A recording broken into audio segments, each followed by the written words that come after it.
Everybody's live. Welcome, everybody. Time for the team tune.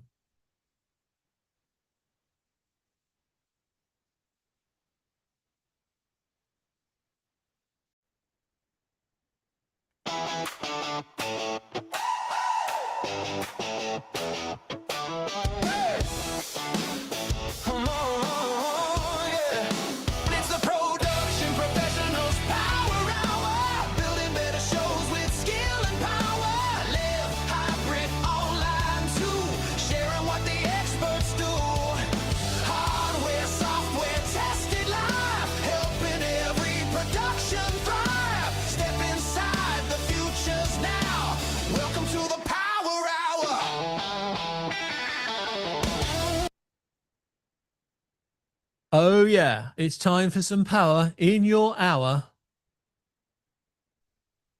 Except I probably need a lot of sugar to get me through the next 60 minutes.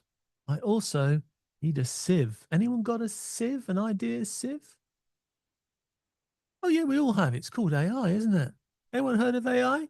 It's this pattern matching product which just goes out and wanders around and finds things. And so today it found me this. If you got a presenter and you want to add a bit more flair, you can change their shirt. Just remember what colour shirt I've got on. Keep an eye on it. And you can put them in an ordinary room. Oh, for a bit of mystery, you could blur out the background.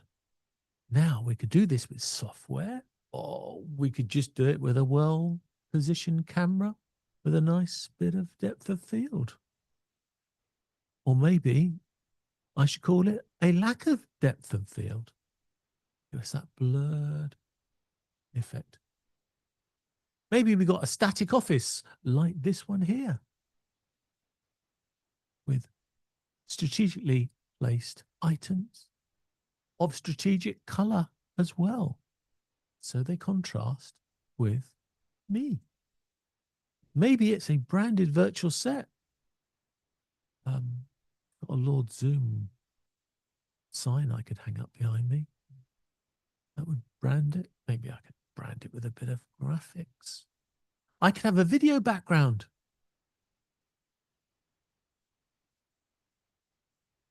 Is that background behind me real, or is it a image? Or is it a video?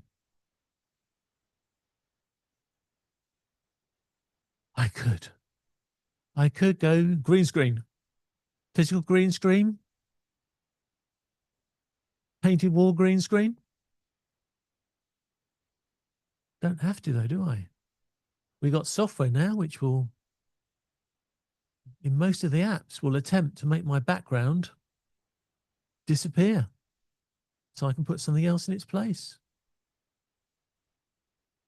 But you all know this, don't you? I mean, this is, I just did a quick internet search and I found the earliest video on green screen with a just simple YouTube search was 2020.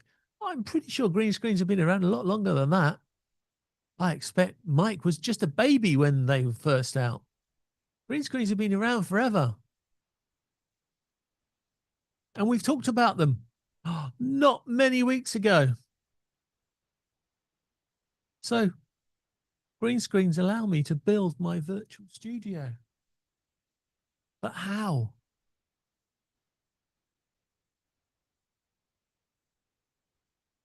This is where it all gets really tricky. This is where we need the sieve. Because I've been researching on how I want to move up to my green screen world. And I made the mistake of asking AI. Oh my God. Just, it must be maybe 6 weeks ago we talked about, 6 weeks ago we talked about green screens. I'd have to look through all the episodes to work it out, but I got a feeling it's round about then. And I think I was foolish enough to tell you that, you know, if you've got a 50,000 budget, a TV studio set up with hundreds of thousands of pounds worth of equipment, you can do some really cool green screen studios in real time. And I sort of, threw it out there. That's, if somebody wants to give me $100,000 of green screen tech, I'd be really happy. But crikey, have you seen what these AI tools can do now? I mean, it's going to cost you $100,000 to run in a year, it seems, because they only seem to give you 5 to 10 second snippets. But you can make your background change, with AI in put the recording in, and within 5 minutes, you've got a green screen back version of it where you don't even have to use a green screen. It will just work out what your background was and then take it out and put something else in. It's frightening, absolutely frightening. And the apps are getting faster and faster. I got an app yesterday or the day before. It will replace me with another character in real time. In real time. When I say real time, I got a feeling there's a second or so delay, but you're not going to notice it. And probably even Mike's not going to even realize it to that degree, because by the time we've taken our videos, we put them into our production software, production studio at this point is running in the cloud. We've got a half-second delay. Once it goes to YouTube, we've got a 10, 15-second delay.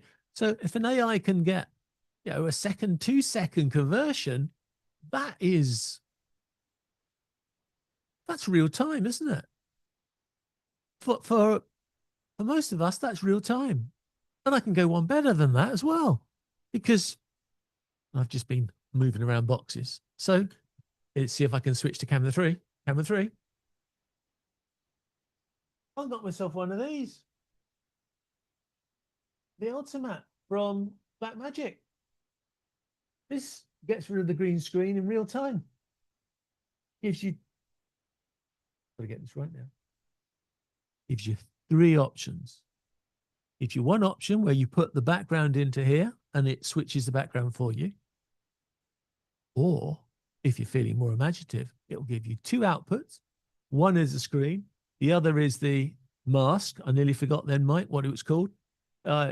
And those 2 together, you can put them into, lots of software. And then the mask will tell that software where you are. The image would show you where you actually are.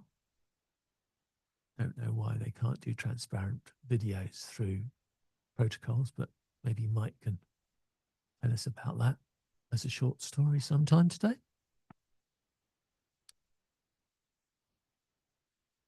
And you can put yourself anywhere. So, John, what are you going to show us? I'm going to show you that I want a sieve, because I've done so many stupid things with green screens and backgrounds. That's why these things are out, because I put them into one machine. Then I realized I needed that machine to do all the video composite. So I needed to put these into the other machine. So this card has already been in and out of 2 machines. And I think I'll probably just have to get a second one so I can just leave in the 2 machines. Because what's interesting is, you're doing this from scratch, it would cost you an absolute arm and a leg fortune, lots of dollars. But I've been clever. Okay. I think I've been clever because I've been buying equipment to do this, but I've not had to spend a single penny or cent on a computer.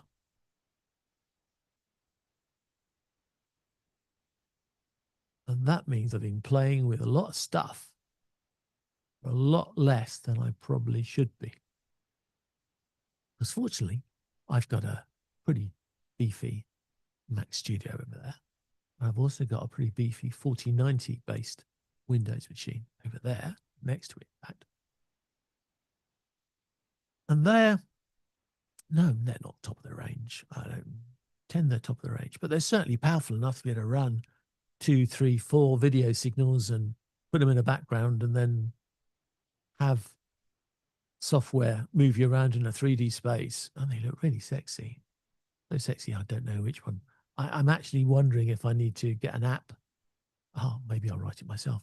I need to get an app to limit the amount of time I play with it, because I start playing with it and the next thing I know, it's like 4 hours have disappeared. Nowhere. I am 4 hours later in the day because I've been playing around with these tools. But what really frightened me and why I have to come for an update today is it's just the AI. It's just the way the AI is moving so quickly. So I have completely changed in my mind how I might do this. Because am I wearing the same top still? Just want to check. Just want to check. You need to always keep an eye on my tops because they may change. That could be the giveaway that I'm going to play around with some funny stuff. Because what I realized, and Mike's going to tell me it was obvious, and I feel really depressed, but why my mind has been blown is that in my other life, running these events and shows and things like this we're doing with Mike and with others, we've been mixing it up. And we've got to the point now where this show is live. All right. And if there is any of it that's not live, I will tell you. I might not tell you at the time, but I will tell you before the show finishes. So you must stay to the end of the show to realize. But what I'm starting to do now in other shows is I'm not there. I'm interspacing recordings of me. It may be a Zoom call it, a simulive, where I start off the recording, or it may be that just bits during the presentation I am now pre-recording for two reasons. One is because I'm probably going to do something which I expect I'm going to get wrong. So I'll record it so I know it's right every time. Secondly, if I'm going to repeat stuff, I don't want to have to keep repeating complicated effects. I can't have Mike on beck and call. Apparently he's got a distribution business in Canada he likes to run now and again. So he won't be here all the time. Therefore, recording snippets of what I'm doing works really well. And if you're going to repeat that particular show on a regular basis, then having recordings of bits of it make it easier to do as well. So it's a win-win-win-win-win. But when you get to that level, then suddenly, ooh, we can do green screen magic. Because all I need to do is have this background, say, as my, well, I don't know what anyone calls it. Mike's going to tell me, but I hope he's taking notes because he's got a lot to do today. I would call it my anchor position or my anchor scene. Me with this background. Yeah. So I have a particular scene which is going to be my anchor scene. And this is all new. This is all my new theory. Sure, somebody's going to come out with that. But I need an anchor scene so that I have somewhere that you think is home that I come back to. But that doesn't stop me mixing in now other content, which could be using the anchor scene or could be maybe my other angle, my other camera, still in the anchor scene, but a different perspective. Because I can tell you from my playing on Wednesday, you can really fool people if you flip to another camera because they lose. And I did the trick on somebody, I won't say who because it's not fair. And I've just given them, I'm hoping to work with them for the next 3 months, I think it is, 15 weeks. So I don't really want to give it away who they were because they probably don't know themselves. But I had a conversation with them and they don't know that one half the conversation was, I flipped the screen there to show them something. When I came back to the screen here, I was a recording of me. And I left it playing for 5 minutes, just sitting there, nodding. Because I knew they'd be talking. So just sitting there, nodding. And sort of, engaging in a inactive way to what they were talking about. And then, of course, I had the problem. When they asked me a question, how was I going to get back without them realizing? So what I did was I flipped that screen over there and then I was, oops, live again. And then they knew. And then, of course, I could stop the recording. I went back to this camera. Am I recording now or am I live? It's now up for you to guess. Did I hit enough buttons? Am I recording or am I live? What do you think? Do you think that giveaway when I went to the PC screen? Giveaway? Am I now live or am I real? Is this a repeat? No, it isn't, because I've just changed the words. Do you see how stupid I am? But can you see the opportunities here? Just think how you can change the world of your CEO if they're sitting behind their important desk talking about the world and how it should all be. And then they can go to another shot where they are standing up, and now they're in a green screen, and now they can have the figures of their business, their revenue targets, all appearing as nice big graphics next to them, a la the BBC and all those other TV show companies that put their graphics in the middle of the news. And of course, that bit of the CEO standing up could be pre-recorded because it's delivering his or hers presentation. And then when they've finished doing that particular presentation, you can switch the camera angle and they can now be back with their anchor scene dealing with Q&A. Are you getting the idea? Because I am, and I'm blown away. And this is before I start doing the other things, like I haven't really talked about anything yet. I haven't talked about doing some more graphics in front of me, like lower thirds and all that sort of, I won't say basic, but the standard stuff. So what am I saying? What I'm saying is that when I started getting these green screen tech that I've got here and I started playing with it, I imagine myself as, okay, this stage is for certain shows, but I want to do, well, I've got a whole list of shows. In fact, I'm talking about doing some shows with other people now. I could have an armful of shows, and we can't all have the same background. It's not branding, is it? Having the same background for every single type of show and their different subjects, it's not going to work. So I need a green screen because I can't afford to buy myself 15 different studios to run my 15 different shows in. Green screen is the answer. But it's not the whole answer, because I've now realized, and I know he's going to come on and tell me, John, it was obvious, why didn't you see it? But I don't need to have an entire green screen show in green screen. I don't have to have an entire live show live. You can mix it up. You can use the best out of everything. And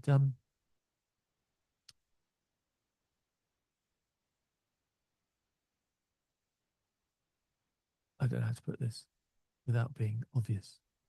Let's just say I have a certain subscriber count in mind.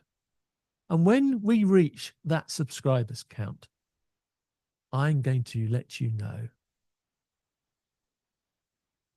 that I am in fact dead and my world has been taken over by aliens. But until then, I'm real. So make sure you've subscribed. Make sure your friends are subscribed, because when that subscriber hits the number that I have, and it's not a round number, so you're not going to beat me that way, then I suggest you watch out for when my top changes color. That could just be the clue that the aliens are coming. And if you're of a nervous disposition, you might want to close your eyes at that point, because it scared the bejesus out of me, and I was recording it. So does this sound like a whole load of rubbish, or does this really make sense? There's only one person here who's got the intelligence to answer anything like that, and that's our friend Mike Latter. So we need Mike Latter to come out here and tell me, is it behind you, the new watchword for this year? What do you think, Mike? Hi, everybody. What do I think about in the regards of green screens or doing all the different, sure. Okay. So anchor position, sure. That would be a bit of a newscaster type of situation where this is the anchor of the show. So the anchor, you're in the anchor position of, hi everybody, welcome to insert news channel here, you know, Yeah. evening news. Yeah. So this would be where John is talking about in that regards, you know, this being sort of an anchor position. And then, of course, when he did his second shot and took us to his other shot, then of course, that is more of, you know, it gives a different perspective of his studio, which of course you end up seeing a different background and such. So it's always good to change it up, would be another example too. And this is something that, of course, you've been watching as John and I have been talking too, that, you know, or John been talking, that I've been changing up a bit of the scenes and such like that too. And that's making the proper modifications too, so that it's not just, hi, everybody, and I'm just going to sit here and I'm just going to talk and I'll be a bobbing head. Right. Yeah. So it's so when it comes to green screens, yes, of course. I know Johnny's going to get into that a little more in depth here momentarily, but yeah. Lighting, important. Cameras, important. Making sure that the cameras look the same too. And this is what John's been doing this week too, is to make sure that not only is his main camera and his second camera match each other based on the color and such and the lighting in the room, it, you know, make sure that there's certain information that is coming up with the camera, et cetera, et cetera, et cetera, to make sure that all this is in line so that, you know, when you are cutting to that second shot, it's a professional looking shot. Yeah, that's true. Most people that I've been talking to about this are not going to have the budget to buy loads of cameras. And quite a few of them have migrated, maybe, or the best word, migrated from a webcam to a low budget type camera. Because the truth is, if you're going to do 1080p and most people are going to watch it on their phones, you don't need a $5,000 camera. If your ego wants to buy one, then that's fine. But you can get some pretty good camera shots off these Vlog type cameras. I actually just remember that one is a Vlog camera. So this is one of the Sony Vlog cameras. I mean, it's still like $600 or $700 worth, I think now. I think it cost me a few $100 more than that. Under $1,000 US, that is. Sorry, not Canada, Mike. Sorry to tell you, but thousands Yep. US. And they're good. It can zoom. It's got pretty good color control. It's a Sony, so it's working well. And yeah, it gives me a second shot. It gives me, as you said, I'm trying to get the color balance the same. And one advantage of using something like an ATEM is that you can mix the color control inside the ATEM as well, so you can finesse. Also, I've got two really big lights here, not little panel ones, nice big round ones. They're probably almost 4 feet across in your money. So they're really big, but even those big ones, I still get a bit of a different lighting effect from looking over there to looking here. I've got my hair light up behind me, so my hair light probably doesn't make such an effect when I go to the side camera than it does to me sitting here with the camera behind me. I also found that having one zoomed in and one zoomed out also makes a difference in effect, and that makes it easier to go through.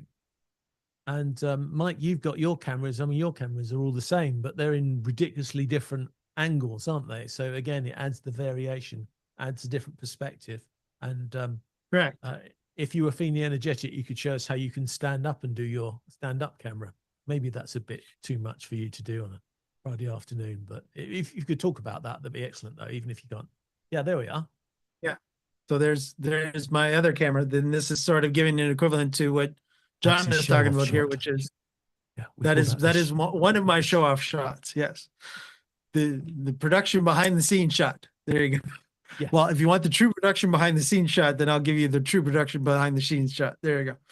So anyways, but yes, so yes, you could also have 3 cameras, not just 2, but we're getting more complicated now. And Yeah. there's reasons that I have 3 cameras too. And to some degree, people are going to say this costs money. And I'm going to say yes. But as I said, you don't need a ridiculously expensive cameras. PTZ cameras, professional PTZ cameras, you can get from what, $1,000 to $1,500. You can get a base level quality PTZ. Oh yeah, absolutely. Yeah. Majority of the PTZ market is anywhere between $1,000 and $2,000 US, Canadian, UK, currency variation between that. You could easily get a really nice PTZ controllable non-webcam camera. Yeah. Because again, the PTZ world has moved itself a bit into the webcam world. So we all, there's a difference, right? Yeah. There is a difference. And it seems that almost every camera, well, not every camera, but it feels like every camera now has a USB connection so you can plug it straight into your computer. But this is not a forward move. This is a backward move for you, because as soon as you do that, you got 2 issues. Actually, I think you got 3. So the first issue is the quality through a USB connection on your camera is going to be worse than your camera can produce. I don't care what they tell you. I don't think they're using the fastest USB connection, so they're not sending all the data down there. Correct, John. Yeah, absolutely. So it's basically on the actual, and John hit it right the nail on the head, which is that USB port just a regular USB port, or is it a proper USB port? And what I mean by that is that there are different USB chips, and I'll just leave it at that high level, that the manufacturers could use. And again, everything has to be translated from analog to digital. So again, it's the infamous analog to digital converter that is connected to the USB port. Is it really good, or is it really not? And and John's exactly right with that. I'm gonna be told off for doing this, but I feel that the cameras are using like USB 2 type connections. We've got USB 3, we've got USB 4 now, we've got ridiculously fast connections. I don't see the cameras because it's not their core thing. They're adding it for convenience. They're not adding it to show off. So that's the first reason why I wouldn't want to use USB. Second reason why I wouldn't want to use USB is I've just painted myself into a corner, because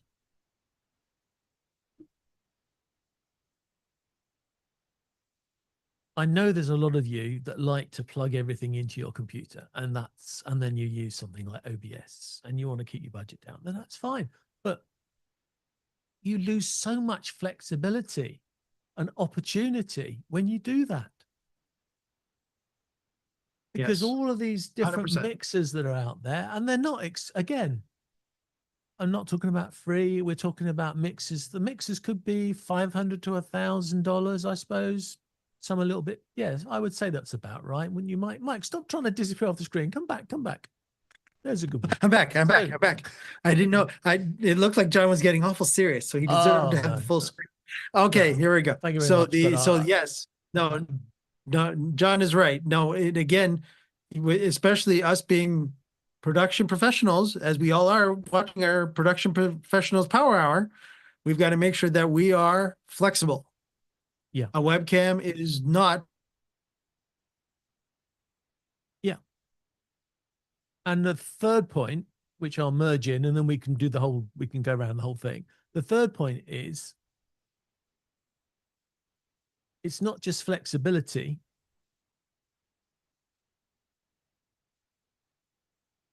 Your computer won't deal with it. If you want 2 cameras and you think you're going to have them on 2 USBs, then you're going to want your sound in via USB. I can tell you I'm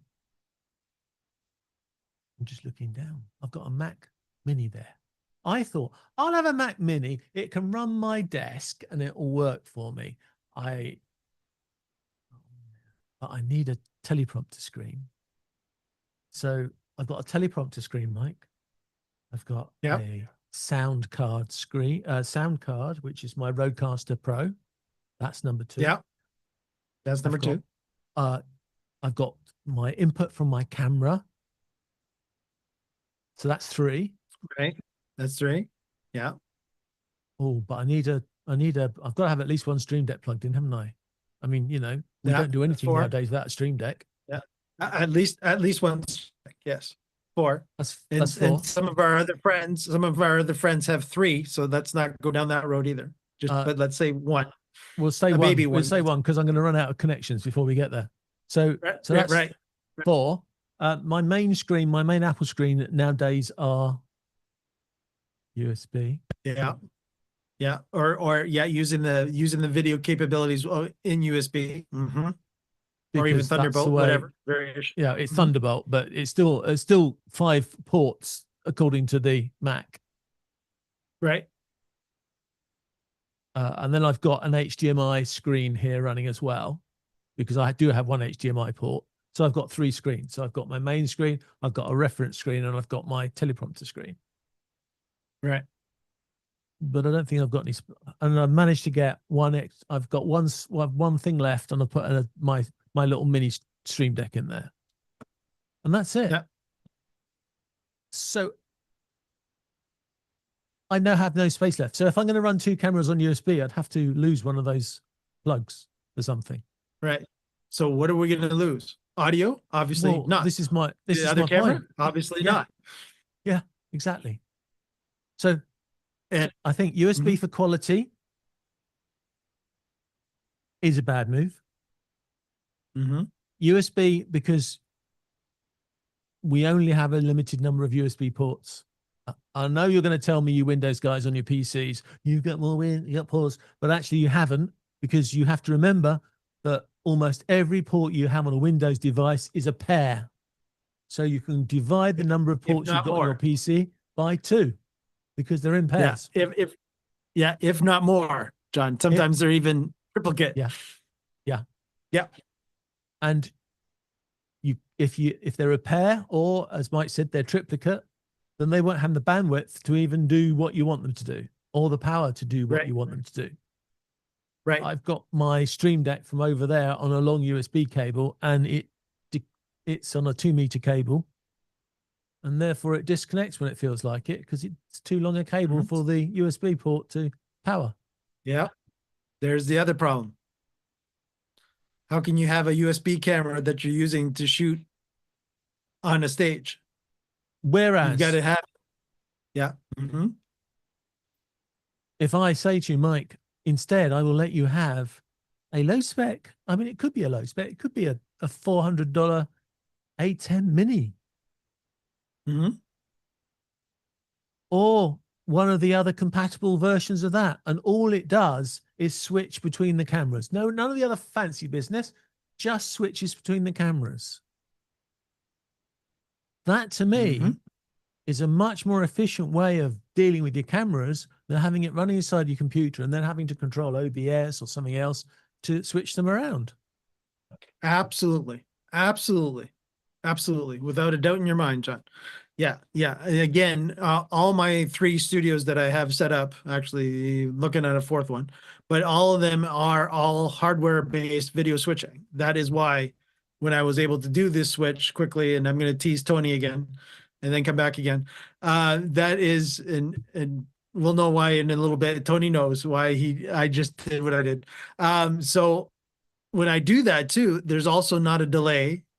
The hardware is taking care of all the capabilities. My audio is going through the A10 Mini Pro. My So it video follows. so it follows. So I'm automatically in sync as long as I've set up the A10 Mini Pro itself well. It is doing everything. I've even gotten to the point now where you're listening to me now and Zoom audio doing the Zoom audio capabilities of making sure that I'm not getting slapped back or any echo or anything else. The A10 Mini Pro is dealing with that as well.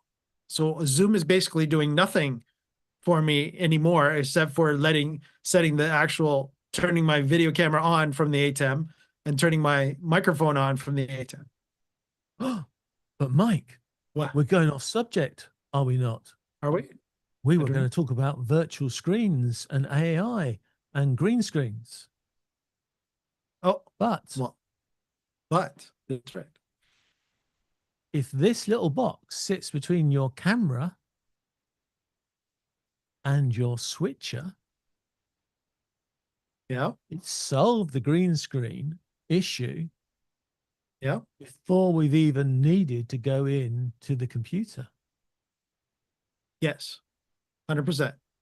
And on top of that, too, if you just need the basic capabilities of what John just showed you, the ATEM Mini Pro has some basic green screening, so you could also do that as well. But obviously, it's much better. You will get much better green screen capabilities and quality from the unit that John just showed you from Blackmagic as well. But That's again, very this is where interesting. John was talking. Yeah, and this That is where John ruins was my- talking before about key and fill, and we'll get into that a little more too. Well, you've ruined my structure now because we've now jumped up and down and I'm now confused where I am. But yes, maybe I wouldn't use the green screen built into the ATEM or any other switches for video. Maybe because I like the idea now of a dedicated green screen box. I'm sold on the idea of a dedicated green screen box because it does my composite and gets me the total signal into the system if I'm going to composite outside of my system. So if I'm not going 3D, then I like that. But where I see the green screen features of ATEM and similar devices, which are, with respect, not as clever as that one, they're doing more of a pixel green screen replacement. What I see those great for is I got some graphics or something like that, upstream, downstream graphics, and I put a green component in, I can make, and I'm trying to think exactly how I did it now, but I can bring that content in, and then I can use the green screen to make that content transparent. So I can turn a slide into a lower third. Now, exactly in what permutations and combinations I can do, I'm not really sure yet because I just play with it. Oh, that's clever. I must put that in Friday. Yeah. But yeah, I can take some more graphics, or I can take some more content that is, as you say, using the green screen rules. I can use the ATEM or something else like that to mix another source in a slightly different way, but using the green screen to make a transparent thing happen. I'll be amazed if Mike suddenly brings up something now that can do this, but he looks like he's thinking of it. No green screening over here. No green screening over here. But not today. But there are other things you can do in there as well, though, aren't there? You've got a library of graphics. Yeah. You've got the ability to run some of those graphics as an animation. Yeah. Some of the other products have got the ability to play little videos in them. And this is all before we start talking about the higher ones in the range, which can do scenes, which can be multiple sources, just like in your OBS and all your other software mixers. So your hardware mixer can mix up together. Yep. And again, this goes back to the story we started at the beginning. Multiple cameras going your computer, you're going to completely wipe yourself out from doing all of these clever things. Whereas if you have a video mixer and you bring them all into that, you've got all these opportunities. So many opportunities that I honestly, at the moment, I don't know what setup I want to do. And these products, well, I'm sure they have to a degree, but these products have not been affected by the big hike in prices that we have for all the computer components that can be used by AI. In other words, memory, processors, and video cards. This equipment, yeah, I'm just thinking about it. It's probably got the odd memory chip in it, but it's not really in the same order of magnitude as PCs. So if I got a PC to do this green screen stuff that Ultimatte does, I'd be paying so much more for the PC than I pay for that. So it's cheaper. Yes. Yeah. Yeah. It's getting to the point right now, even just looking at hard drive space, you know, we're talking anywhere between $300 to $600, you know, depending on your country, just for hard drive space right now. So it's pretty unreal right now when it comes to thinking that, you know, you need a beefy computer, you would need some sort, and we didn't get into this, John, and we should actually talk about this too, how much of a no-no, that's right, yeah, using capture cards are actually a half decent. That actually was not that expensive for John to actually get that either. And also staying away from, and we were talking about this with USB hubs. Because again, if you think that, I've only got 2 ports on my machine, and I'm going to use 2 hubs, and now I could hook up 10 cameras. No, because the amount of bandwidth now you are sharing are shared amongst every port that you're using on that USB hub.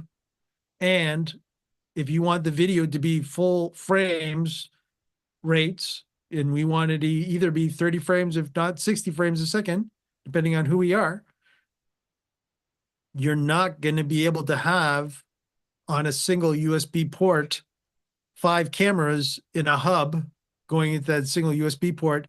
And that's assuming that Yep. port, when you plug it into the computer or Mac, has its own dedicated USB bus chip on it, that it's just for that one port.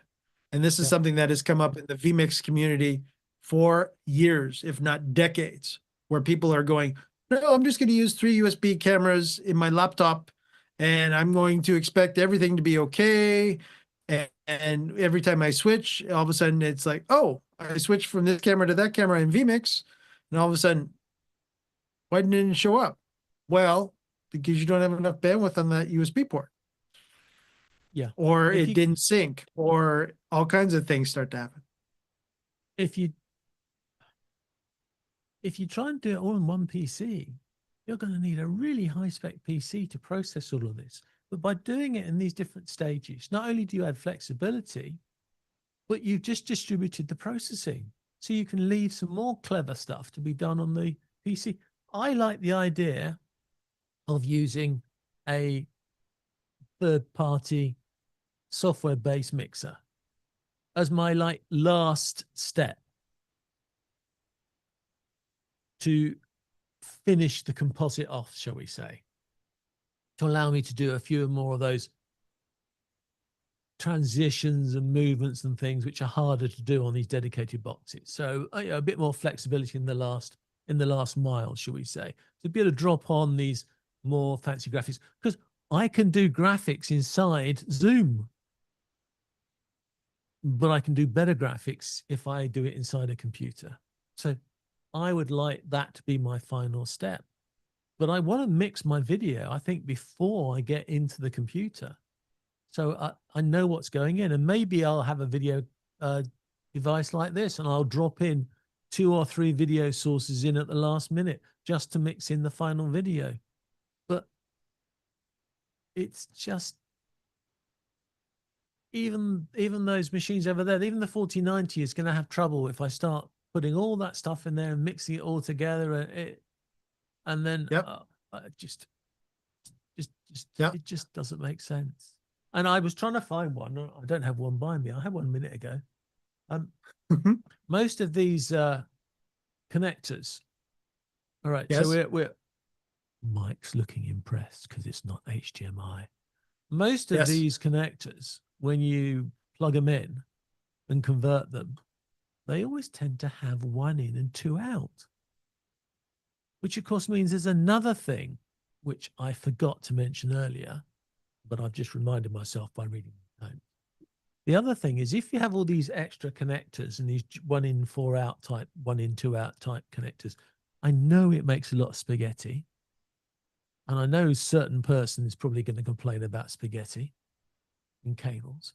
But what it does do is it does allow you to then use extra outputs and put a screen over there, over there, over there. And you can have reference monitors with all the different inputs and outputs, all sitting there on a multi-screen type layout.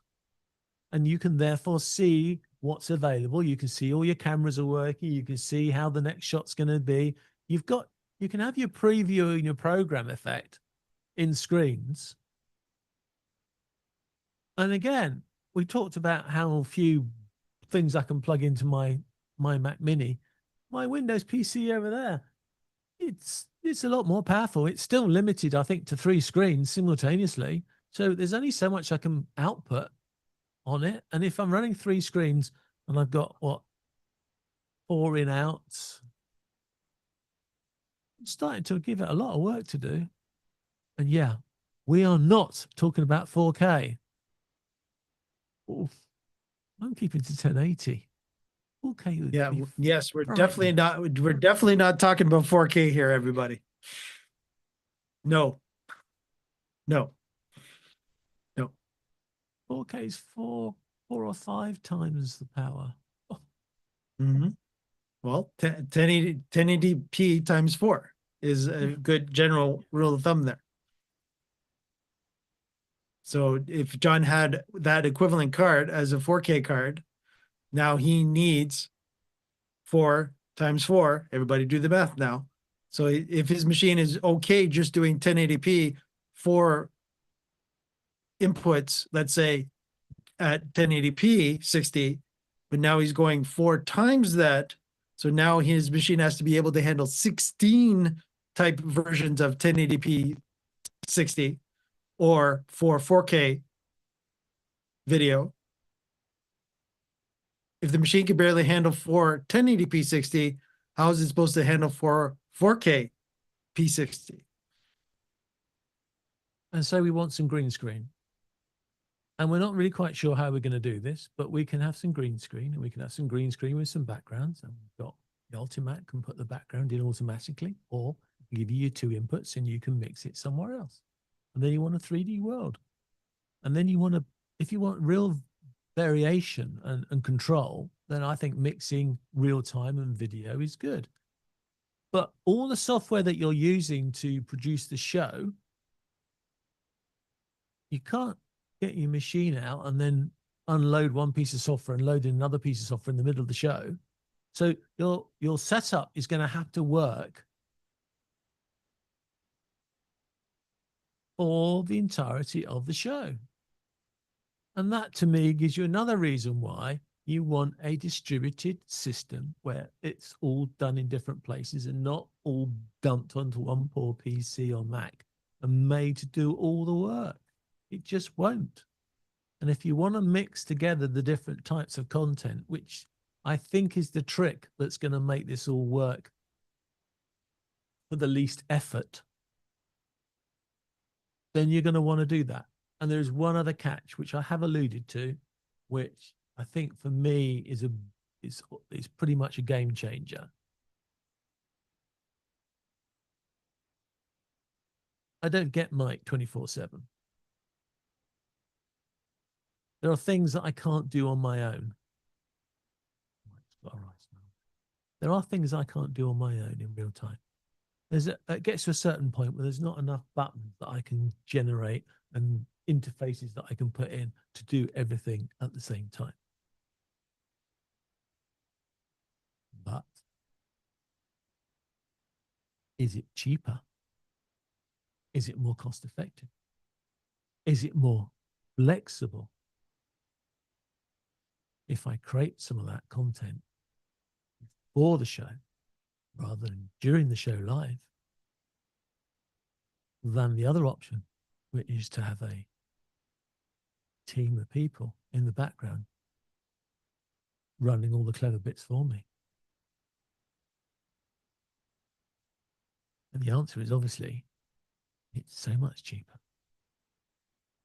Even if I don't want to do the work myself, it's still cheaper and more effective for me to be able to give I don't know what you would call it, a run of show and the basic content to a videographer to take that and composite up and make me my recording reels, which I can then play during my show.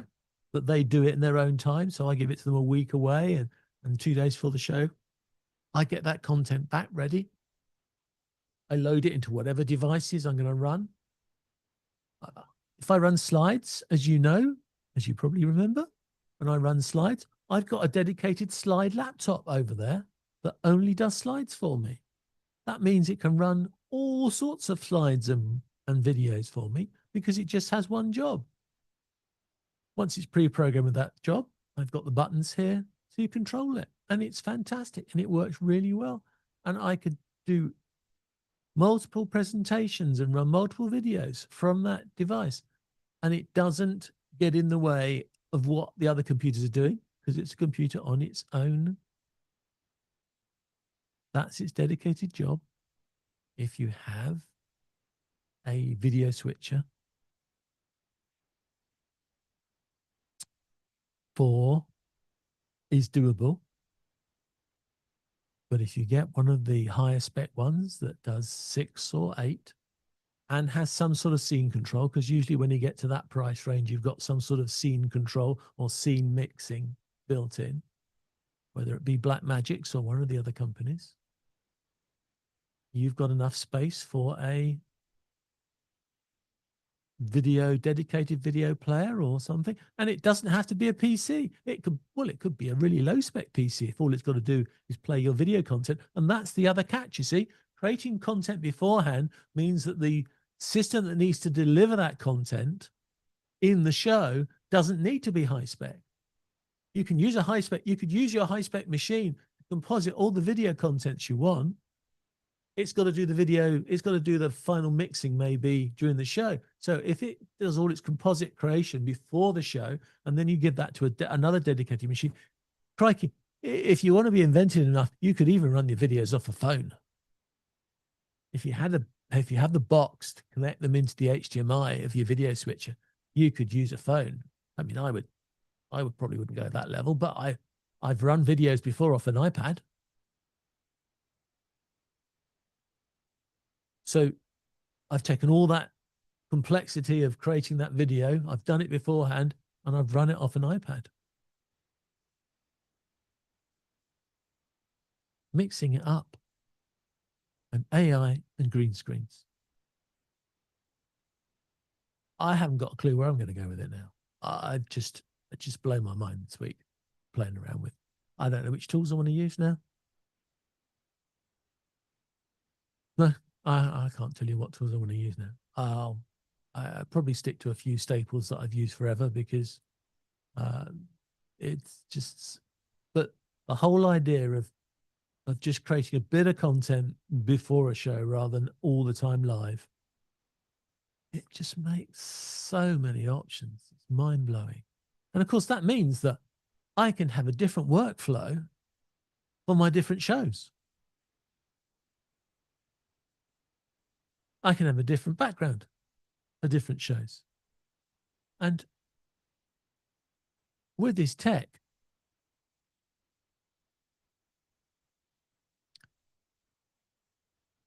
it's sort of worked. Okay, so I'm not promising you, but I tried doing a green screen from somewhere else because we've always had this idea of trying to get Mike in like a transparent background, sort of beam him into the show. So I tried a long distance. So I tried putting a green screen downstairs and then using this to Ultimatte to bring the signal in the other end. And it wasn't perfect. And that's probably because I know what it is. I was bringing it in as a Zoom source. And of course, Zoom is squashing the signal to get around the internet. So it isn't such a good quality source. But it looked quite impressive. I was quite impressed. I'm sure I could work out a better way of getting a video signal uncompressed. I'm sure Mike could come up with some ideas on that as well. How you could get a remote speaker in of higher quality. And I bet there's some companies out there that do this already. I've certainly thought of having a unit that you send out to customers. But instead of coming back as, well, even Zoom has an option now, doesn't it, Mike, to do higher frame rates on 1080p, higher video quality? He's saying yes, they does for those that can't lip read. Yes. And there you go. And I was muted because I was doing production stuff. And chatting with people on YouTube. Hello, everybody on YouTube. When it comes to so when it comes to doing yes, so higher frame rate on Zoom, yes, absolutely.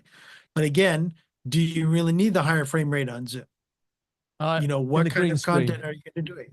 Yeah, I was thinking of bringing somebody as a green screen source, and therefore I want a higher quality so that it's easier for the green screen to get the pixels sorted.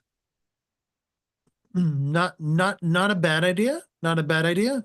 Again, if it really depends on, again, usually the high frame rate, again, is usually more of, if you really need the, if there's going to be a lot of action within the actual scene, then yeah, usually that's where the 60 frames a second will come into play, will benefit you more than the 30 frames a second.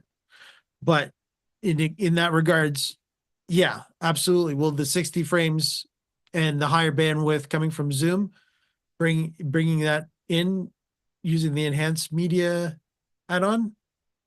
Yep. If I'm remembering, yeah, that definitely will. Yeah, if you're using a green screen, but again, if you're not doing a proper green screen, it'll also make it worse because it will show it off how badly you've done your green screening too. So it is a trade-off. If you've done a great job on green screening and you give it more frame rate, it will look gorgeous. If you are using, if you're done a terrible job at green screening and you now want to do that at 60 frames a second, it's going to look that much more worse, where the 30 frames a second will at least cover it up a little more. Yeah, I think bringing in a higher quality 1080 and at 60 frames a second, the thing I worry about is blurring. And if you bring it in at a higher frame rate, then I think you're going to have less blurring effects, and then that should help the green screen to improve it. But I think this probably needs, well, I could probably use it. I could probably just use up a show, couldn't I? Just trying all the different options. Or in other words, I can spend a couple of hours myself playing around. But let me just give you some teasers and and you can then choose which one you would take the challenge for, Mike. So running out of ways to get the sieve to work, I decided to throw this at GPT. I asked it for some examples of memorable green screen scenarios. The first one is Impossible Studio. Start in a normal studio, press the Stream Deck button, and suddenly you're broadcasting from a $10 million television studio. Number 2, The Tiny Presenter. Place yourself standing on top of the Stream Deck while explaining the Stream Deck controls. Okay. The ChatGPT is going Zoom, out there. All right. I like that one. Yeah. Inside Zoom. Create an enormous mock Zoom meeting interface and have yourself physically standing between participant tiles. There's more. Weather presenter, stand beside a huge Zoom architecture diagram and gesture it to as a television weather forecaster. I think there we go. The weather forecaster. Yeah. That is the infamous green screen situation. Yeah. Walk into a slide. Instead of PowerPoint appearing beside you, make the slide environment around you and walk around the slide. Infinite Studio. Cameras and monitors from your real studio continue into a much larger AI-generated version. Teleportation. So, London, New York, Tokyo, Moon, Zoom conference stage without cutting your presentation. Yeah. Yeah. Historical presenter. That would be, yeah. Sorry, you wanted to comment on that one? No, I was going to say the one comment that I would make about that is then again, it's really cool because then it feels like you're doing a production corporate gig, then it brings in the different head offices, all the different feeds. So you could actually have them all mimic as if they're in the same room, but yet they're in 3 different countries. Yeah. For sure. Yeah. And if you're a corporate, you've probably got, your equipment is probably the same across all your countries. You're more likely to have the same studio type equipment, aren't you, across the countries? So that would work well. Yeah.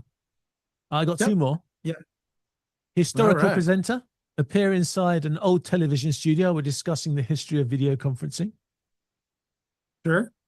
And the future presenter, what will meetings look like in 2035? Place yourself inside the imagined environment.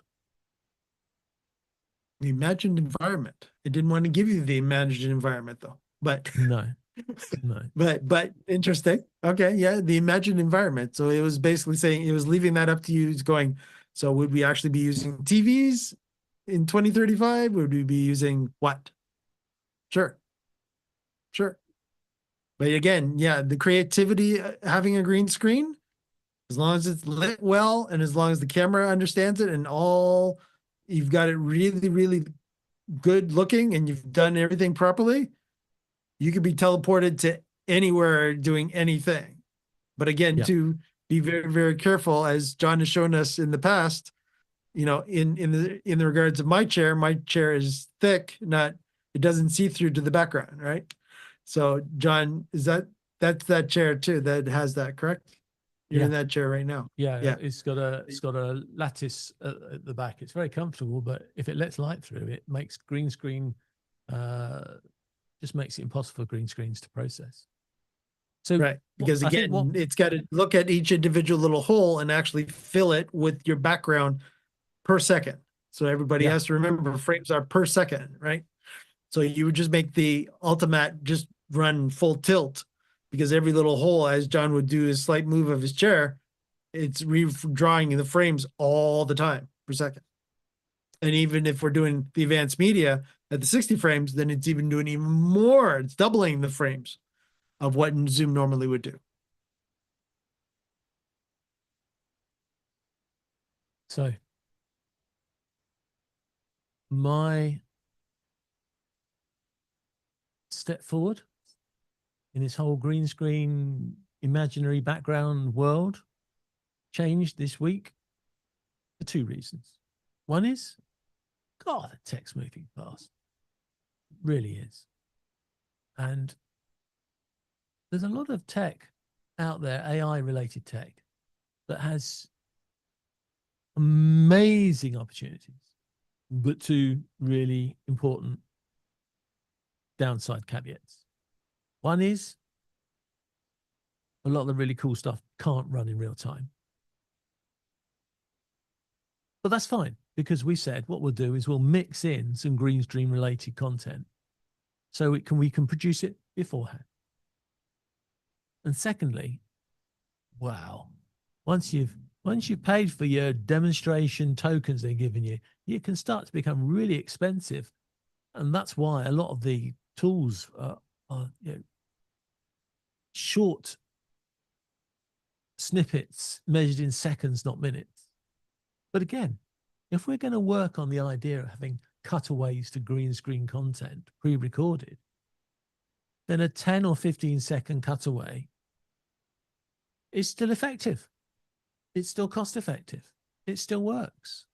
So what I'm suggesting is that maybe you simplify your anchor position so that it doesn't need much processing, or it's something set. Maybe if you've got one of these green screen Ultimattes or some sort of green screen system, you choose or you select or you just design your home look, your anchor look, so that it looks good, but it doesn't take a ridiculous amount of setup or control, because it's well lit and you've chosen the background items to make them work. And look, if you've got something in the background that's going to be difficult to use and it just can't process on a green screen, I've got this really stupid suggestion for you. Take it out of the shot and put it back in virtually. Hey, was waiting for Mike's eyes to sort of open up in the shot, but maybe he's done that trick before. But I haven't. So I've only just thought of it from some of the stuff I was looking at this week. Yeah, if there's a different item, why not just bring it in composite form? Mm-hmm. Mix up your Yep. studio, mixes up the story, adds interest. Mike, what do you think? Yeah. Yeah. Yeah. No. And again, the more flexibility that you give yourself, the better, the more creative and the more artistic you can get with and the more artistic, of course, the more attractive your content will be, the more exciting your content will be, and also more engaging your content will be. Because if you are just a webcam sitting there going, "Hi, everybody," and I might move a little bit, and all you see is my mouth moving now just because I'm purposely making myself stern and I'm not moving and I'm just moving my mouth. It will start to weigh on on getting your point across. You will not get your presentation, your production, your clients look to do stuff, and as John quickly does, he threw on a quick little whoop background. Well, this is a very simple background. It's just being done by Zoom in this case. And I'm on a Mac Mini. I'm pretty sure if I wave my hands around, you can see quite quickly that it's a fake background. Yeah, exactly. And this is what John and I don't want you to do. And yes, you can get really clever like John just did, which is actually now he's actually playing a video background, which is great. So it looks like he's on vacation and he's zooming in from, I don't know, I guess that looks like a very palm tree. So I don't know many palm trees in the UK, John. Well, actually, considering the weather we've got, I think palm trees are the order of the day now. So we'll probably have them everywhere. But yeah, so when it comes to backgrounds, again, you could see that, in John's environment right now, he's not necessarily set up as a green screen. I'm not going to give it away, John, if you are or not.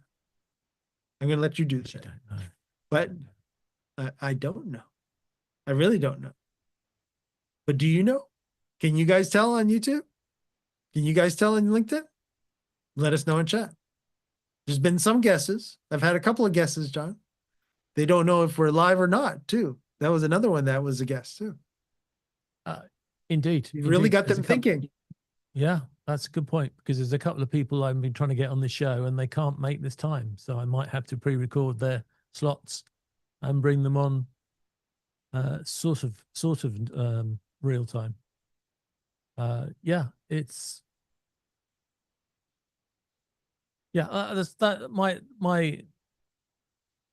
my story of green screen is probably going to carry on all the way to Christmas. I've probably got another 3 months. Maybe I might have another 6 months of trying to get this all under control, because it's all just trying little things and then having the courage to put them on the show. Really, that's what it's about. But it's it's fun, but you don't need it for the whole show. Right. Very important. Very right. Just use it for bits. Just intersect a few segments, a few intros, an outro, or just a little bit of content. It's amazing what difference it makes. I've been pulling some green screen tricks on some of the people I've been meeting this week, and I might just do 10 seconds of magic and they're blown away. And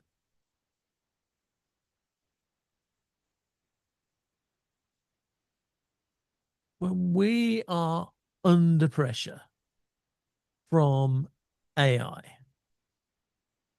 most of it AI slop, but now and again, something AI is quite good, but most of it's AI slop. I have given up now trying to avoid watching YouTube channels where the speaker is obviously a robot They're either a robot or they're ignorant of the subject, because they'll talk about the Porsche 911. Whoever talks about a Porsche 911? It just doesn't happen. Everybody knows it's a 911. I'm joking. It's a 911. But I'm trying to make a point here. You can tell when AI is speaking and dictating. You can tell where all these YouTube channels where you never get to see the blasted presenter. That's because they don't exist. The presenters, I hate to use a stereotype, but I will. Some spotty little 14-year-old who thinks he's clever, trying to make money out of a YouTube channel where he can't take his little voice. So he puts somebody else's voice in his neck because I don't want to talk on YouTube. And he hasn't even written the content, because the content's been pre-recorded for somewhere else. I was listening to one yesterday and I suddenly realized the chapter titles were repeated. So in the next section, I'll talk about, and it was X. And then he said, okay, let's talk about X. It was so obviously cut and paste AI. It was frustrating. And yet still lots of people watch it. Well, until the novelty wears off. And then they want to speak to a real human. Instead of having these stupid video clips with no presenter, we can green screen the presenter, put the presenter in the clips. It's not difficult. Gosh, it looks a lot better. Looks a lot more fun. Oh, I'm now regretting not putting a couple of my clips into this show. Would have been fun, but I just didn't. Oh, okay. I'll have to get. I'll just have to get the courage to. I'll just have the courage to be slandered and shouted at from the YouTube for putting them in, but they won't all be good. But maybe we'll throw a few. Well, maybe we'll start. Maybe we'll have a rule: 3 minutes of rubbish, of green screen AI rubbish in each show or something. Maybe I can make some rule like that and try and. Oh, well, we'll see. We'll see. We'll just give the problem to Mike, and he can do that bit. But it only takes a bit of content. If anything falls apart, John, I'll be here to make sure that we still look hefties.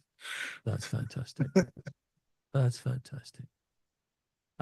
Any comments or questions that challenged us, or was it all just hi there and yo-yo and yeah, Juju? Yeah, so Juju, so Juju is making comments. She says it is hard to tell. So you've got her stumped, John. She's stringing me along. I know. She can't tell. Frankly, I look in the mirror in the morning and I can't tell either. So that's probably something to do with it. That might be another show, John. It would. I just go to appearance, guys. Just go in Zoom. You go to appearance, touch up my appearance, and just push it all the way to the extreme, and you look $1 million. But you'll get a shock when you go down to the bathroom later and see yourself in the mirror, because it's not the same person. Yeah. And once I've been adjusted for low light and I've had my portrait done and auto framing, look where it's ruined my lovely my lovely background that I had. These because that's the other thing you got to watch. Oh yeah, didn't mention that. Oh, you've got to watch the cumulative effects of your effects on your content. I turn them all off again. So you see, I adjust for low lighting. Just does weird things when I'm well lit. But the portrait lighting always tries to put a glow around me and kill the background, which is okay. But if you've gone to a lot of trouble getting your image to look good, the last thing you want is the last stage of the system. This is like, Mike making his audio all fantastic, and then Zoom comes along or Microsoft comes along and decides they're going to play around with it before it goes into the audio system. You've got to be careful how these all stack up when you put them in line. You need to make sure that you know which part of the path is doing which part of the job. Yeah, and we've talked about that in a previous episode, and do check us out on YouTube. And that episode was was interesting. And that was John playing around with audio more specifically, where we were talking about the different layers of what is controlling the audio now. Is this, is this piece of software, that piece of software? So yes, John is 100% right. So right now, just with my audio specifically, since John brought it up, is that I've gone original sound for musicians mode in Zoom, if you guys are familiar with Zoom, and that is basically taken away any Zoom coloring or being able to go, you just have a regular USB microphone and you don't know what you're doing when it comes to audio. So I'm going to do my best to make sure that your audio comes as clear as possible to the other person or other people in your meeting, webinar, et cetera, et cetera. So in my case, I've done it. I basically said, Zoom, I think I know what I'm doing and leave my audio alone. Well, that's right for video and audio across your whole thing. You know, is your camera doing any processing? That little camera over there, one of the neat things it does is it's got this, I can't remember what it's called now. I think it's like product mode. So when you hold a product item up in front of the screen, and this is a Sony as well. This does it quite well. So you can see it's focused in on the item that I put in front of it. I'm pretty sure. Yeah, I'm pretty sure it has. And it's not too much of a depth of field here on this one. So my background doesn't get out of focus too much because I'm not too much into that. But take that away and it should, it's focusing on me. But what other processing is it doing? What color production doing? What sort of way is it adapting the signal? And then when it goes to your next thing in your chain, which is my case, an ATEM, is that doing any processing? Have I got it to do anything there? And then when it gets into the computer, wherever the computer is, does that do any processing? And when it gets in the software that you're using to send out, whether it's mixing software or Zoom or whatever, again, does that do any processing? Because it will change, and you might find that it will ruin your green screen because it manipulates the signal after the composite's been made and then loses the effect. One of the worst things I find is I suppose it's this fake effect that phones and all these software have, that you've gone to all the trouble of making your scene look good. And I can't remember when it was. I think it was on Tuesday. I had this really weird thing going on. It took me ages to realize that I set this nice little scene. It was looking good. I was feeling really cool about it. And then I suddenly realized that the software on the machine was blurring the background. But it was doing it in software. So it was guessing what to blur in the background. And I think it was this. No, that's it. It was the stick. So the stick, it perceived, was the background. So it was blurring it. And of course, it's not in the background. It's right under my nose. So just because one component sees things differently and then takes it all out of context, you can ruin an entire effect. You're all looking at looking at it now thinking, is that microphone real, or is it, is it in a foreground, or what is it?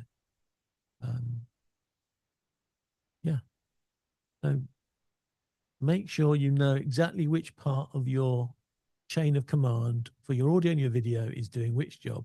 Make sure there's not duplicating between things. And you don't need to take everything into your final mixer and then green screen it. You can green screen bits on the way and just bring in final solutions.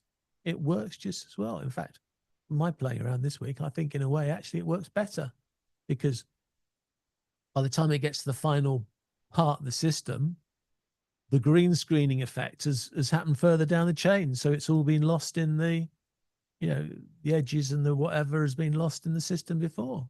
I think it works well. Mm-hmm. And don't feel you have to green screen or special effect your entire show. Right. Again, this would be the perfect example too. Is your newscast necessarily that you watch at nighttime, do they 100% do that? No, the weather person is guaranteed, especially if they're standing in front of it going, and this is what the weather's going to be like in London this evening. Okay, so fine. Yes, that person is for sure in front of a green screen, but would they necessarily need the anchor person have a green screen behind the anchor person? No, most chances are what they do there is different, which is they will start using LED walls, or they'll start using television screens, or a video wall of some sort, or just a plain old background. Period. Yeah. But would they need to have the green screen on? No. And the more green screen you have on, too, depending on, and if John, let's say John had both green screens on going into his PC with the card that he was showing, and then he had green screen on for both cameras. Now, both cameras, the unit that his PC now has to do both green screen on both cameras at the same time. So now you're not only the amount of resources that you need to do it once, you now are duplicating because now you're doing it on both cameras. So it's just like, oh, no. And we're not doing 4K still. We're still, and we need to emphasize this too. When we're talking about all this stuff currently today, and what you're seeing us right now, this is all 1080p 60 at maximum that we're doing today. Full stop. We're I've not looked at talking some about of the 4K. I've looked at some of the football shows that we have in the UK, and I managed Right. to get some pictures of the studio themselves. And it's probably got to do with budget, and it's probably got to do with the fact that the football pundits would be completely lost if they were just in a room that was just green. So the whole of the desk they all sit around, that's real. So Yep. it's always in context when they move around because it's real. And there was a couple of big items in the background that were real. So that gave the context for the speakers, and it also gave a context for the green screening. So there was some real stuff in there. But as Mike said, the rest of it was, well, in their case, was green. And then they had these virtual superimposed drop down areas where they would put graphics in front of the studio when they were doing a wide shot and then bring it in. Yeah, and we haven't even touched the whole issue of what happens when your camera starts moving on a green screen. That's definitely another show in itself. But yeah, if you mix up your green screen content and your real content, even when you're in a green screen world, you're right, Mike, it makes it much easier to manage, and it also makes it harder for people to see the holes in it, shall we say. Oh, do you like that? Holes, green screen, Matt, holes. Yeah, yeah. Chair. You're going back to your chair. Yep, yep. It all makes sense, and it's all important to understand that lighting is good, needs to be good, camera needs to be good, and whatever specifically in John's anchor situation, John's seating needs to be good too, that it makes sure that, it's not going to spoil the effect, because John can have a perfectly lit room, a perfect camera, perfect green screen happening, but all he needs to do is have that chair that he's using and all of a sudden move a little bit, and now you see it. You're not going to not see it. You're going to see it. Right? It doesn't, and so you gotta take into everything in consideration. Yes, John. I noticed that Mike's whole idea of catching me out with green screens is just to watch my chair. Have you noticed, dear audience? Dear audience, do you know I've got 2 tricks that can outwit Mike? No, we know. I believe it. I've got 3 tricks that will outwit Mike. Oh, we're going to 3 now, not just 2. Oh, we always 3. go. Rule of 3. It's everything. Always have to have 3. Yeah, always have to have 3. Gotta have 3. Gotta have 3. Trick number 1. Notice that I'm using a background which is similar color to my chair, so he can't see the green screen coming through it because he can't see any light difference. Trick number 2. It has been known for me to hang something on the back of the chair to cover up the hole. Trick number 3. I could just use a different chair. And the simple one was the end. Yeah. There's hold on. For this broadcast, because I'm using a green screen, I'm going to be in a different chair. Yeah. But yes, I have seen number 2 for sure. And number 1, I don't know. He's teased me a few times with that one, everybody. So, Juju, I'm in the same boat as you. I don't know. Sometimes when he's in the anchor spot, is he live or is he Memorex? And I'm showing my age there. Did everybody get the reference? Good. All right. That was related to Memorex. So, Yeah, so the show today, Mike, is we're going to talk for a half an hour on where I got to with AI, because I could show examples, but I have a feeling that if I show examples, it would, like, be a 3-hour show, and if I don't show examples, we'll get it done in 30 minutes. Said he, looking at the camera, looking at the clock above the camera to see that we've done it in 90 minutes and we haven't done any examples whatsoever, which is quite frightening, really. It's as soon as you go below one level, this is such a complicated subject, and there are so many options. But that's what makes it an exciting world to think about. That really is. And on top of that too, John, so many people are doing it so wrong. Like it's been very, very rare. There's a handful of people that I know use green screen all the time that do it well. And I say that with all, encouragement for those people to fix themselves. But again, right now off the top of my head, I've got about a handful of YouTube shows, if not YouTube shows, even people that will just use it for day-to-day work where they've got a green screen because they happen to be at home and they don't want to show their background, and they throw up their like portable green screen, and all of a sudden, they're magically taken back as if they're sitting in the office. And most times it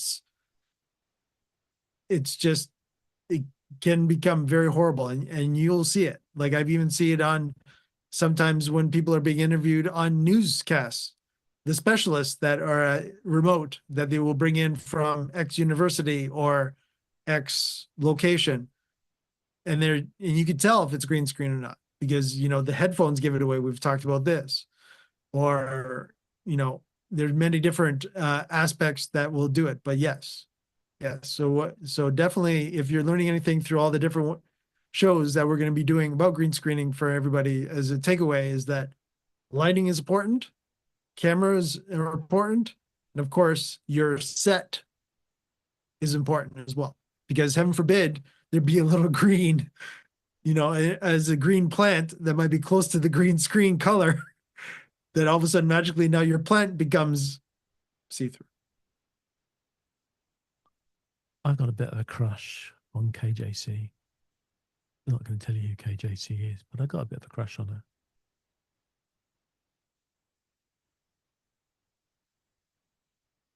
And yet, she is okay. She's not in films. She's not on TV, but she's an actress. She's done stage shows. She's got awards for stage shows. She's got awards for presentations. She's an award-winning presenter. As of course, Mike and I are both award-winning. Did we mention that? We are. And anyhow, KJC did a seminar this week in Zoom meeting with a load of really bored-looking people in gallery mode. I don't think she even shared a slide with us. And yet, at the end of the show, she was expecting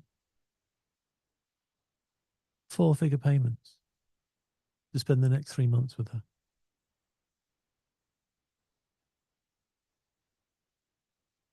I saw somebody else this week. Let's call her Elaine,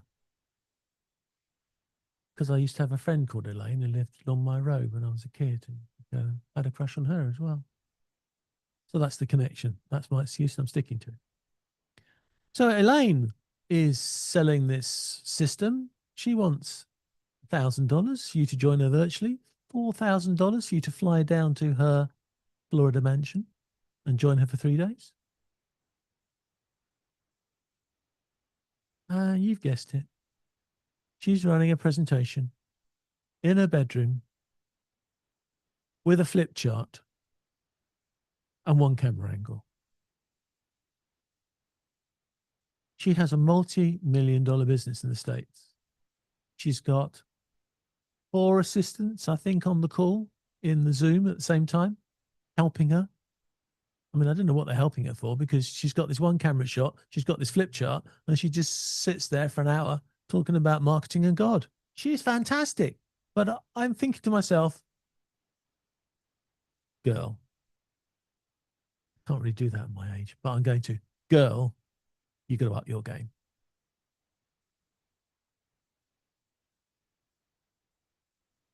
If you're not an actress or a world-class presenter, or if your customers are not an actress or an actor or a world-class presenter, if they got fear of public speaking, if they don't like doing presentations, if their presentation content style is as boring as anything, then I'll tell you what, a bit of green screen and a couple of special effects, and I promise you they will change, but the audience impression will change a million times. I don't know anybody who's ever got beyond 50% on average of all the different scores you could give about presentation skills and technology and impact and all the other things you could march.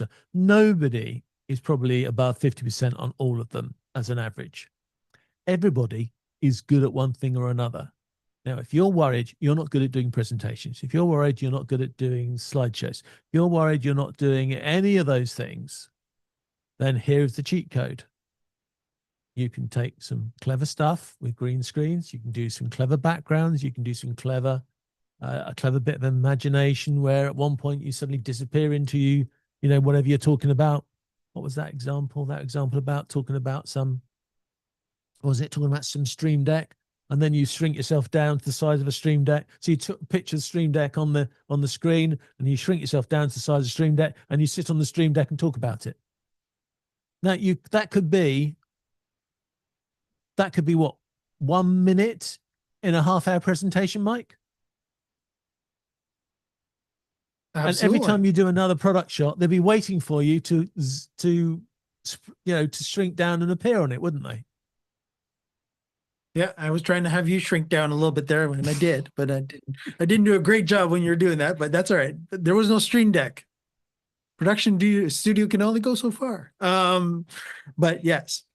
Yeah, absolutely. So take these skills. You don't have to use them the whole time, but just take a little bit of a snippet of a skill, stick it into a longer presentation, and you will change the mood by miles of the audience. But it also, one thing I noticed when I've done this to a presenter, it changes the presenter because they suddenly realize, oh, I'm not in a boring world anymore. I suddenly, somebody asked me a question and the question appeared on the screen underneath me. Mind blowing if you've never done it.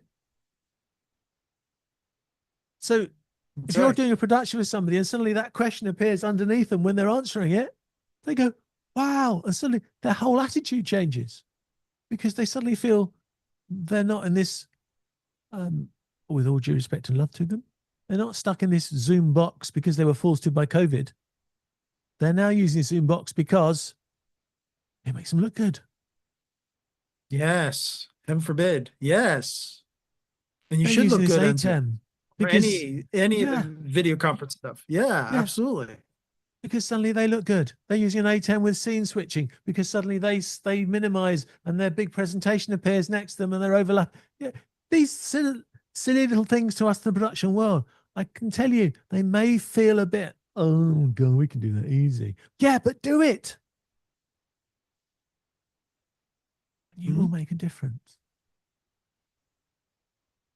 I predict by the end of the year, KJC will be more in love with me than I am with her. And I'm not going to come up with 3 reasons, because that would be a little presumptuous of me. But that's the challenge I have. KJC there you go. Will be in love with me by Christmas, because I'm just going to move some little screen effects over the next 3 months with us, our little sessions we're having together, to make her, well, actually, I'll do them to me, but then she'll say, oh, John, can you do that for me, please? I know she will. Because one of the most important things about her being an actor on stage, and this is my closing thought for you, which is the hint to Mike that you can get the credits going soon. The thing is, there are 3 types of actor in this world, or put it another way, there's 3 types of acting in this world. And they are very different to each other. And you can go home as your homework to write down the reasons why. Being on stage is a completely different experience for the speaker and the audience to being in a film. It's a completely different experience to the person on the camera and the people watching on a TV show. Those 3 environments are completely different. Now, yes, I know film and TV have blurred quite a lot, but there is still a big difference between a big budget film and a studio-based TV show. They are still very different to somebody on stage. Most of the people that you're dealing with sit in an office. So their usual modus operandi is a stage. They never seem to make connection. But when they come on camera, not the same thing. I mean, I don't even have to wear trousers anymore. I can run around this studio in shorts because as long as I don't stand up, you'll never know what underwear I'm wearing and whether I shaved my legs today or not.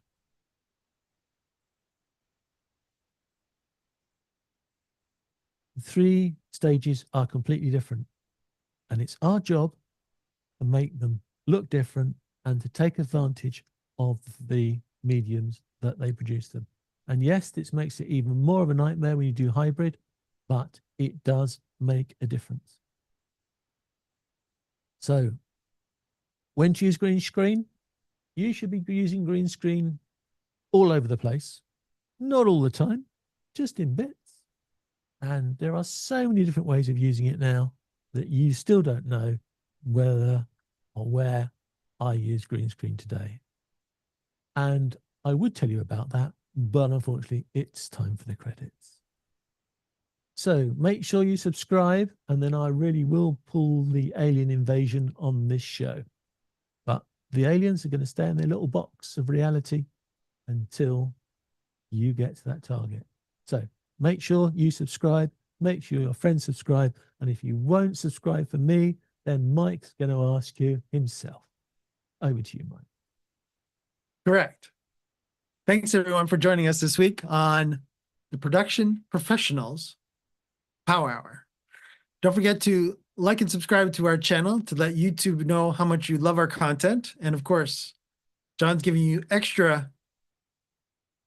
Where is he? He's over there. That way. That way. He's giving us extra little incentive for you to subscribe, because you never know what Johnny's going to have up his sleeve next. We're here every Friday at noon Eastern, 9 a.m. Pacific. I got it right, John. I got it right. All right. And don't forget, John gave everybody your homework. So we expect it to be done this week and report back to us in chat next week. Always here for the Production Professionals Power Hour. Take care, everyone. Have a great weekend. See you next week.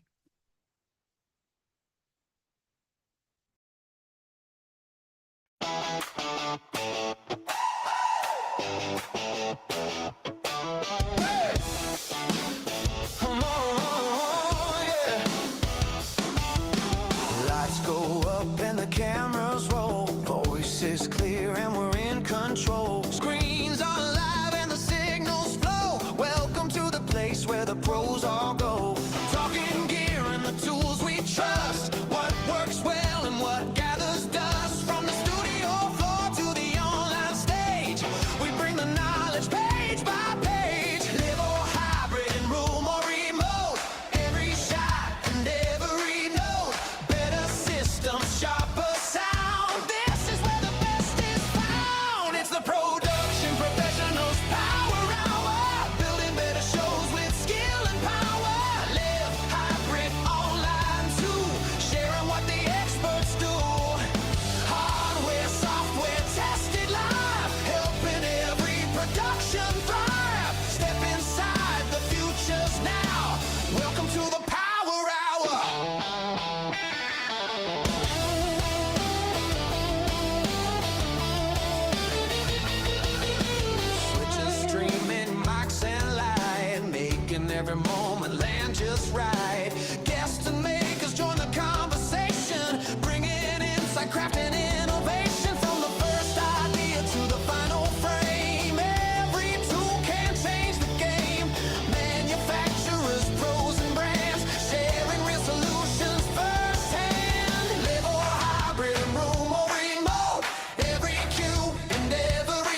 It's the Production Professionals Power Hour, where ideas and technology flower.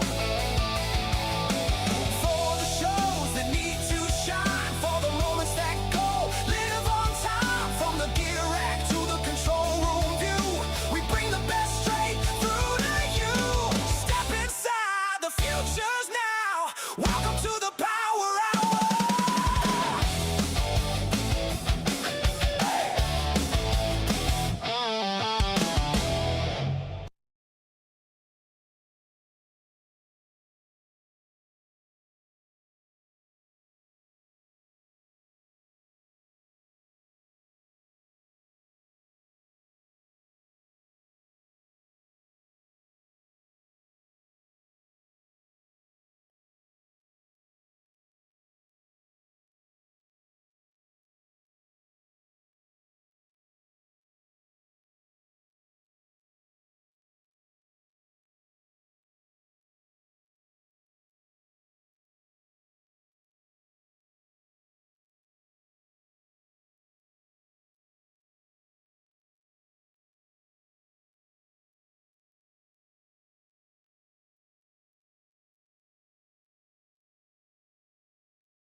Did it stop sending because it's crashed?